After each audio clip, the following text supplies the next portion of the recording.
এই সূরাটা যদি বিছানায় শোয়ার সময় একবার পড়ে নাও, 1000 আয়াত পড়ার নাকি তোমার আমলনামাতে আল্লাহ পাক লিখে দেবে। পড়তে পারবেন না সূরা তাকাসুরটা? কি ভাই পড়তে পারবেন? যে সূরাটা বললাম এই সূরাটা পড়তে পারবেন না? এই সূরাটা সবার মুখস্থ আছে, মা বোনদের তো আরো মুখস্থ আছে, ওরা তো আরো বেশি বেশি করে মুখস্থ করে রেখেছে।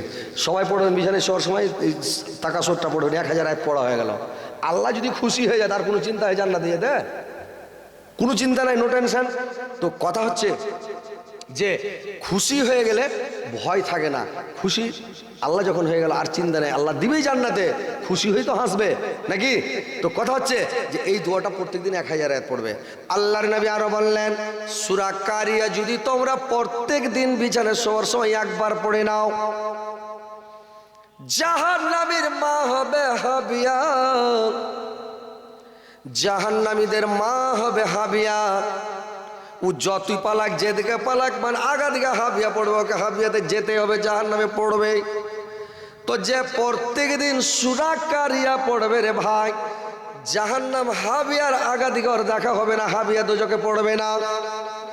আর প্রত্যেক কাজের শুরুতে যেটাই কাজ করবেন ওই কাজের শুরুতে যদি বলে বিসমিল্লাহির রহমানির রহিম, প্রত্যেক কাজের শুরুতে বলতে হবে বিসমিল্লাহির রহমানির রহিম।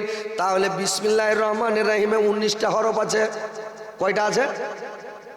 19টা হরফ আছে। 7টা জাহান্নামে 19টা দারোগা আছে। কয়টা দারোগা আছে? 7টা জাহান্নামে 19 জন দারোগা আছে। 19টা দারোগাকে মানে জামানিয়া বলা হয় ভাই। ওই 19টা দারোগার হাত থেকে রিহাই পেয়ে যাবেন যেটাই কাজ করবেন বিসমিল্লাহ, যেটাই কাজ করবেন বিসমিল্লাহির রহমানির রহিম, যে কোনো কাজ করবেন বিসমিল্লাহ বলে শুরু করবেন। ধান কাটবেন বিসমিল্লাহ, পাট কাটবেন বিসমিল্লাহ, কোদাল কোপাবেন বিসমিল্লাহ, যে কোনো কাজ করেন বিসমিল্লাহ, মানে কাটার সময় বিসমিল্লাহির রহমানির রহিম কইবেন না। মানে যেরকম গরু জবাই করা, মুরগি জবাই করা, কবিতর জবাই করা, কিছু জবাই করার সময় বিসমিল্লাহির রহমানির রহিম কইতে হয় না। বুঝতে পারছেন? রহমান আর রহিম কইতে হবে ওই সময়।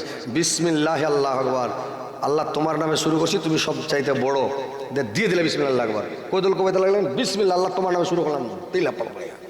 লোক যখন পরের বাড়ি খাইতে বসলো তখন বলছে বিসমিল্লাহ, শুরু করলো আল্লাহ, বেশি পড় পড়িয়া। আর যখন নিজের বাড়ি খাইতে বসবে তখন বলবে যে বিসমিল্লাহির রহমানির রহিম, চেট্টি খাইতে দেবো পেট ভরে যায়।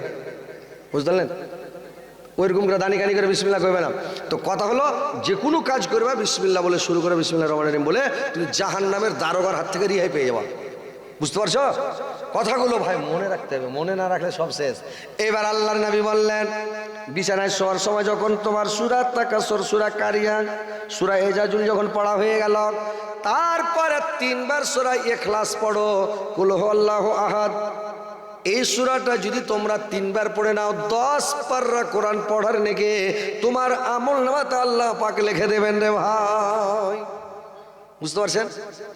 কুল হু সূরাটা সবারই মুখস্থ। বহু দেখতে গেলেই পুজ করবে, মানে বহু যখন দেখতে গেলে কিনা, যখনই দেখতে যাবে তখনই কইবে সূরা ফাতিহা কহ তো, সূরা ফাতিহা কইবে, এটা জোড়া মিলিয়ে দাও, তখন কইবে ওই কুল হু সূরা কইবে, বলে আর একটা সূরা কহ, কুল হু সূরা কইবে। মানে জায়গা জায়গা, এক এক জায়গার এক এক সিস্টেম। কোনো জায়গার জামাই দেখা বহু দেখা আলাদা, কোনো জায়গার জামাই বহু দেখা আলাদা হয়। তো আজকা জায়গায় জামাই বহু দেখতে একটা শরম লাগে, কি পুজ করবেন না করবেন এটা ঝামেলা নয়। এক জায়গার খেপা দেখতে এসছে, জামাই দেখতে এসে, তখন শার্টকে খুলে উদাম করে কইছে বডি ভালো হয় না। এই বডি দেখবে, বেটা ছেলের বডি আছে কিনা, বডি না তাহলে এলবিয়া দিবে না। কোন খেপা রে ভাই ওরা। আর এক জায়গায় দেখছি যদি জামাই দেখতে এসছে, তো জামাইকে পুচ করে তোমরা কি করে খাও, তো জামাই খেপা করেছে আমি হা করে খাই। মানুষ হা করে খাইছি না, কোনো কর্ম করে খায়, বিজনেস করে, ব্যবসা করে, কোনো কাজ করে, তো খেপা করেছে আমি হা করে খাই। লাইয়া জামাইকে কইছে তুমি কিসের উপরে নামাজ পড়ো? কইছে সবের উপরে পড়ি। সবের উপরে নামাজ পড়ে না ওয়াক্তের উপরে পড়ে? খেপা কইছে আমি সবের উপরে পড়ি। একটা বেটি ছেলেকে দেখতে গেছে, পুচ করছে যে তুমি লেখাপড়া করেছো কদ্দূর? তাক। তো কইছে বাড়ি থেকে স্কুল তাক। যেরকম পুচ করানি ওর জবাবটা ঠিক হয়েছে, দাওয়াটা ভালো হয়েছে। এটা আমাদের গায়ের মুলবি গেছে, তো আমিও আছি, মুলবিটাও আছে। এবার বহু দেখতে গেছি, আমি কইছি তুমি বুড়া মুলবি আর আমি চাংড়া মুলবি, তো তুমি থাকতে আর আমি পুচ করি, তুমি পুচ করো। ই তখন পুচ করছে যে তুমি লেখাপড়া করেছো কতখানি? তো কইছে আপনার সমান। তখন মুলবিটা লক্ষ্য করে থেকে গেছে, আর পুষ্টুচ করে না। তো আমি ওকে বলছি, আরে বাবা জিজ্ঞাসা করো। তো কইছে ওকে কি জিজ্ঞাসা করবো, তো আমার সমান পড়েছে, আমিও মুলবি ও মুলবি। আমি কইছি না, ওইটা বলেনি যে আপনার সমান মানে মুলবি হয়েছে, ওইটা বলেনি। ও বলেছে আপনার সমান মানে নমাজ রোজা সমান, মানে নিজে যে নমাজ রোজা করবে আর সমান। বলছে ওইটা। আমি হ্যাঁ। আচ্ছা আচ্ছা ঠিক। তবে দোহেরা পুচ করে। তো কথা হচ্ছে ভাই যে একটু টেকনিক ফেকনিক দুনিয়াতে জানতে হবে। আর দুনিয়াতে খ্যাপা হ্যাঁ চললে হবে না। দুনিয়াতে যদি খ্যাপা হ্যাঁ চলেন, খ্যাপার এটা দুনিয়াতে এটা হয়েছে মানে ডিজিটাল ইন্ডিয়া, এটা সোশ্যাল মিডিয়ার যুগ, কম্পিউটারের যুগ নাকি। এই পৃথিবীতে খ্যাপার যুগ নয়। ওই খ্যাপা যা কয়েছে তোমার গামলাতে যতটি মিষ্টি আছে সবটি খেয়ে নেবো। তো ও কয়ে যদি খাইতে না পারিস তো কি ছাড়বি, ওই ঝাড় বোনকে দিয়ে দেবো। লোকটা কাছে খা, এক গামলা মিষ্টি আছে বলছে খাতো। ই তখন লেগেছে গাবা গাব খেতে। তো চাবাই না, মুখে ভরছে, খালি কাটাকাট গিলছে। খাইতে খাইতে খাইতে আবার 3 নম্বর গেটের কাছ থেকে 1 নম্বর গেট পর্যন্ত হা করছে, তো রসগুলো দেখা যায়। একটি মিষ্টি বেঁচে গেছে, আর খেতে পারে না বেচারি। যখন মিষ্টি খেতে পারে না, একটি মিষ্টি বেঁচে গেছে, তখন ওর বোনকে ডাকছে, আরে দিদি শুনতো। ওর দিদি এলো, এই মিষ্টিটি খাতো। ওর বোন বেছে গাবা গাবা গাবা গাবা মিষ্টিটি খেললে। তো লোকটা কয়েছে তুমি তো হেরে গেলে, তুমি তো কয়েছো যে আমি খেতে না বলে আর বোনকে দিয়ে দেবো, দিয়ে তো আমি বাড়িলে চলে যাবো, বিয়ে করে নেবো। তো লোকটা কয়েছে তোমাকে কি কয়েছে আর বোনকে গোটাই দিয়ে দেবো, নিয়ে যাবো বিয়ে করলে, এটা কি কথা হয়েছে? তোমার সাথে কথা হয়েছে যে যদি আমি সব মিষ্টি খেতে না পারি তার বোনকে দিয়ে দেবো, খেয়ে নেবে, ভেজাল শেষ। কি করছে লাভে থেকে মিষ্টি দিয়ে চলে আলো, বুদ্ধি শেষ। বুঝতে পারছেন? তো এরকম মানে খ্যাপার যুগ নাই ভাই, এখন 4 লাখের যুগ। হাতে ধরে 1 গামলা মিষ্টি হেরে দিল। বুঝতে পারছেন? তো যাক শুনেন তো ভাই আমার, সূরা ইখলাস যদি পড়েন ভাই রে আমার, 10 পারার নেকি আপনার আমলনামাতে লিখে দেওয়া হবে। আল্লাহর রাসূল আরো বললেন সূরা কাফেরুন, সূরা কাফেরুন যদি তুমি 4 বার পড়ে নাও, কুল ইয়া আইয়ুহাল কাফেরুন, এই সূরাটা যদি 4 বার পড়ে নাও শোয়ার সময় রাত্রে বিছানাতে, তো 4 বার পড়ে নিলে কোরআনকে 4 ভাগের 1 ভাগের নেকি দিয়ে দেওয়া হবে। বুঝতে পারলেন? এই সূরাটি পড়তে পারা যাবে না। আর কতগুলো লোক আছে দোয়া দরুদ কিছু পড়ে না, বিছানাতে গেল সুন্নাত তরিকা মারিকা কিছু জানে না, কুদ্দা বিছানায় চড়ে নিল, শটাঙ্গা পড়া গেল, মোবাইলটা না দেখতে শুরু করে দিলে, সুন্নাত তরিকা ডাইন কাঁধে শুতে হবে কি বাঁ কাঁধে মানে কি করতে হবে সুন্নাত তো জানে না, খ্যাপা করলে কি শুয়ে গেল।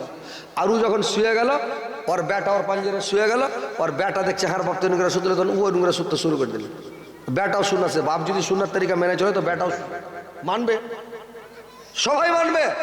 আরও যদি সুন্নাত তরিকা না মানে তো বেটা মানবে যে ভাই সুন্নাত তরিকা মোতাবেক যেতে হবে। তারপরে যখন শুয়ে গেলেন, এবার আপনি করবেন কি ভাইরা আমার, সূরা ফালাক সূরা নাস পড়েন। আপনার ওপর যদি কেউ জাদু চালায়, মন্ত্র চালায়, কেউ ইসিম চালায়, আপনার ওপরে কোনো জাদু মন্ত্র কোনো ইসিম কাজ করবে না, বেফিকির ঘুমিয়ে থাকেন। তারপর আল্লাহর রাসূল আরো বললেন যদি তোমরা বিছানায় শোয়ার সময় যদি তোমরা সূরা ফাতিহা একবার পড়ে নাও, তাহলে মওত বাদে কোনো জিনিস তোমাকে স্পর্শ করতে পারবে না, কোনো জিনিস তোমাকে ছুঁতে পারবে না।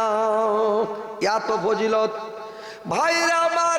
আল্লাহর রাসূল আরো বললেন তোমরা বিছানায় শোয়ার সময় সূরা কাহাফের ফার্স্ট থেকে 3টা আয়াত যদি পড়ে নাও বিছানায় শুয়ে, তাহলে কানাদার জালের হাত থেকে আল্লাহ পাক তোমাকে বাঁচিয়ে নেবে, তুমি কানাদার জালের হাতে ধরা পড়বে না। পড়তে হবে এটাকে, সূরা কাহাফের 3 আয়াত প্রথমে মুখস্থ করে নেবেন, পড়বেন প্রত্যেকদিন বিছানায় শোয়ার সময়।